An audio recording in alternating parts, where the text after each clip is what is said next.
Hello दोस्तों, welcome back to my YouTube channel. तो दोस्तों स्वागत है आपको मेरे STV टेक चैनल पर। तो दोस्तों आज बात करने जा रहे हैं एक ऐसे टॉपिक के बारे में जो हर तैयारी करने वाला स्टूडेंट वेट करता है कि कब अग्निवीर भर्ती परमानेंट की ओर जाए और कब हम परमानेंट जॉब के लिए अप्लाई करें। तो जी हाँ, बिग अपडेट आ चुकी है आज, यानी कि कौन सी तारीख है, यानी कि जो 7 जुलाई 2026 को बिग अपडेट यानी कि बहुत बड़ा धमाका होने जा रहा है। तो A to Z इन्फॉर्मेशन पूरी जानकारी देंगे आपको, लास्ट तक वीडियो तक बने रहिएगा। अगर वीडियो पसंद आए तो प्लीज़ लाइक एवं चैनल को सब्सक्राइब जरूर करिएगा।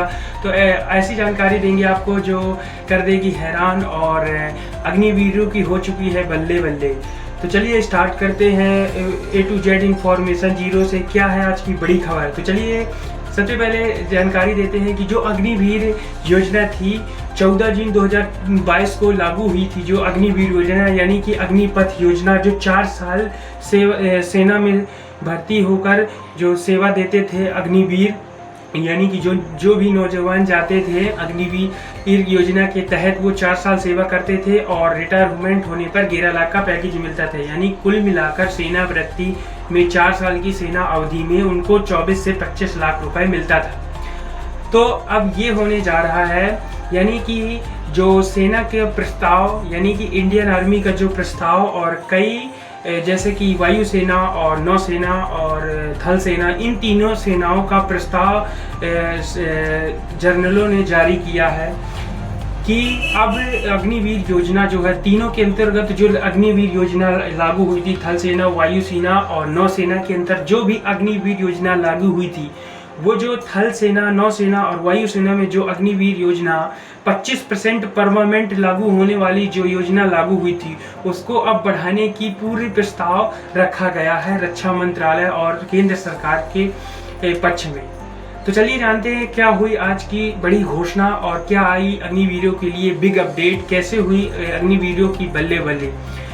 तो सबसे पहले आपको बताएंगे जो वायुसेना और थल सेना है वो 25% परमानेंट थी अग्निवीर, यानी कि जो भी मान लीजिए 100 सेलेक्ट होते हैं इंडियन आर्मी में, 100 बच्चे सेलेक्ट होते हैं, तो जो 25% बच्चे थे वे 4 साल बाद एक्सपीरियंस वाले बच्चे जिनको अच्छा कार्य करेंगे उनको 25 बच्चों को, 100 में से 25 बच्चों को अंदर कर लिया जाएगा। यानी कि 17 साल की सर्विस करनी होगी, उनको 17 साल की सर्विस दी जाएगी, और जो 75 बच्चे रहेंगे उनको 4 साल बाद रिटायर कर दिया जाएगा। इनमें से 100 में से 25 ही बच्चों को सेलेक्ट किया जाता। लेकिन अब ये हटाने की पूरी तरह से मांग की गई है सेनाओं द्वारा, तीनों सेनाओं, थल सेना, वायुसेना, नौसेना द्वारा।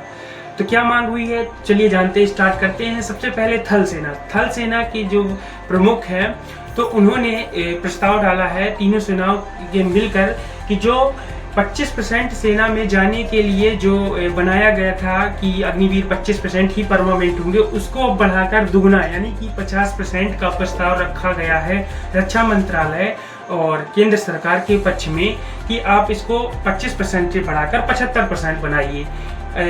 नौसेना में 75% बनाइए, थल सेना, वायुसेना में 50% बनाइए। यानी कि जो थल सेना, वायुसेना, यानी कि जो 100 बच्चे अगर इंडियन आर्मी के तहत वायुसेना और आर्मी यानी कि थल सेना इन दोनों में जाते हैं, तो जो 25% यानी कि 100 बच्चों में जो 25 बच्चे अंदर जाते थे 4 साल के बाद, 4 साल की सेना वृत्ति देने के बाद 25% यानी कि 100 बच्चों में 25 बच्चे अंदर जाते थे पूरी सर्विस करने, यानी कि 17 साल की जो सर्विस करने जाते थे, वे अब 25 से बढ़ाकर 50 यानी कि 100 बच्चे सेलेक्ट होंगे जब इंडियन आर्मी और इंडियन एयरफोर्स में, तो अब वो 100 बच्चों में से 50 बच्चे सेलेक्ट होंगे पूरी सर्विस के लिए। यानी 17-18 साल की जो सर्विस हुआ करती थी 17 साल की, वो अब पूरा करेंगे 50% वायुसेना और थल सेना में। इसकी मांग तीनों सेनाओं ने मिलकर की है।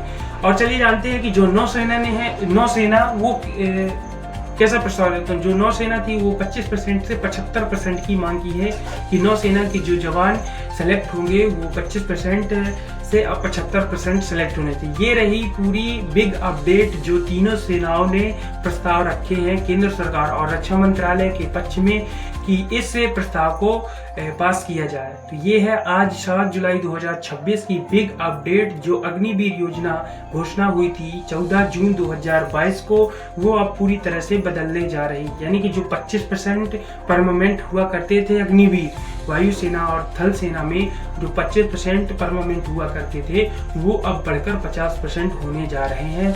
ये है सबसे बड़ी आज की न्यूज, यानी कि ब्रेकिंग न्यूज, और बड़ी ही खुशखबरी की बात है अग्निवीरों के लिए और नौसेना के बच्चों के लिए तो बहुत ही खुशखबरी की बात है, क्योंकि वो 25% से सीधे 75% परमानेंट होने जा रहे हैं।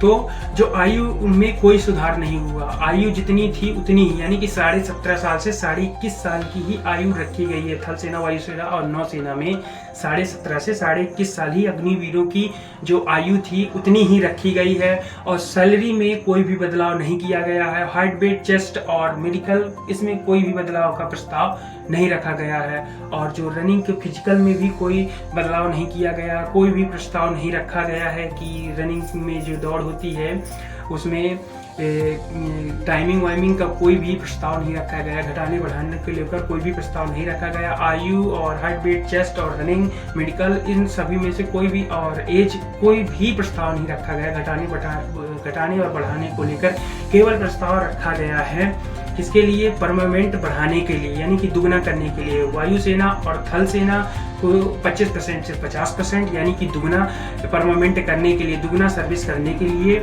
और नौसेना को 25% से 75% करने के लिए बहुत बड़ा प्रस्ताव रखा गया। 7 जुलाई 2026 को ये ब्रेकिंग न्यूज दैनिक भास्कर के द्वारा हमें प्राप्त हुई है, तो आप तक अपडेट पहुंचा रहे हैं, क्योंकि हमारा काम है टेक्नोलॉजी से संबंधित आपको जानकारी आप तक पहुंचाना। और मेरा चैनल है STV Tech, जिसके माध्यम से आपको ये जानकारी प्रोवाइड करा रहा हूँ। न कि कोई अग्निवीरों की छुट्टी को लेकर कोई भी ऐसा प्रस्ताव नहीं रखा गया कि छुट्टी बढ़ाने और घटाने को लेकर कोई भी प्रस्ताव नहीं रखा गया है। केवल प्रस्ताव मंजूर करवाने की मांग की जा रही है। तो अग्निवीरों को परमानेंट दुगना, यानी कि वायुसेना और थल सेना को 25% से 50% और नौसेना को 25% से 75% बढ़ाने की मांग और प्रस्ताव रखा गया है। रक्षा मंत्रालय, यानी कि जो सेनाओं के प्रमुख हेड होते हैं, उनमें ये संपूर्ण जानकारी A to Z आपको इन्फॉर्मेशन हमने दी अपने वीडियो में। अगर मेरा वीडियो लास्ट तक देखने में आपको पसंद आता है तो प्लीज़ चैनल को सब्सक्राइब जरूर करिएगा, और इस तरह की इन्फॉर्मेटिव वीडियो देखने के लिए मेरे चैनल को सब्सक्राइब करिए, ताकि जो भी मैं वीडियो बनाऊं तो आप तक जरूर पहुंचे और आप नोटिफिकेशन ऑन